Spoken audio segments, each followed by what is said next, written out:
Hi, I'm Alex van Tonder and I'm the author of This One Time.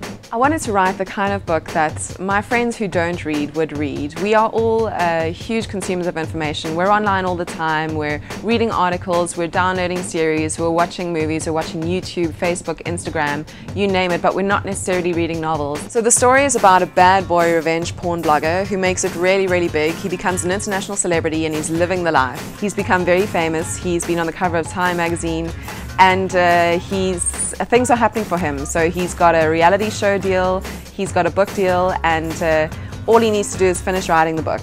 And so off he goes to Alaska to get it done, but something bad is waiting for him in Alaska. So I set the story between New York and Alaska because the story needed a massive media machine, and South Africa doesn't have anything like that. You do get these professional career bloggers who are quite literally setting trends. They're at the forefront of popular culture, and Brodie Lomax, aka Jacob Lynch, is one of these bloggers. So it had to be in a place like New York. Alaska is really important.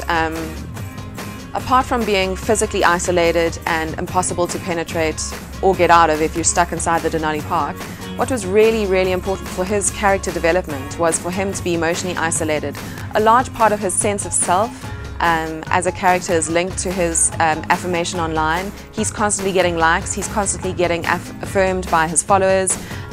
He chases likes, he chases that endless online affirmation that you get from being a social media celebrity. So he needed to be in a place where he could get none of that. It's a story about an escape. He has to kind of escape, but he also has to come to terms with what he's become.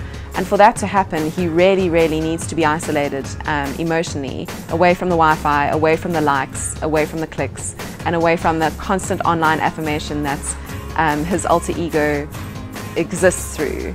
So that's why Alaska was kind of the perfect isolated, whiteout, blank slate. The kind of novels I see myself writing are, I like to think of them as kind of the dark side of digital. I'm fascinated by technology and the kind of weird effect it has on our everyday lives, and the way that we don't even realize the effect it has on our lives yet, because it's still so new, and we're experimenting with it without really realizing what it's going to do to us yet. And I think John Ronson has a great quote. He said that we're like toddlers crawling towards a gun. One of my favorite stories is Frankenstein, and I think we think of Frankenstein as this crazy scientist who invented a monster, but he was a man who was very ambitious for his time. He was very smart, and he was using and experimenting with technology that had just been discovered, and he, through that process, created a creature which turned out to be a monster, but he only realized that years and years later. And I think that in a way we might be doing that as well with social media. We don't know yet. So yeah, those are the kind of stories I write. You know, what if context and social media pushed to the extreme?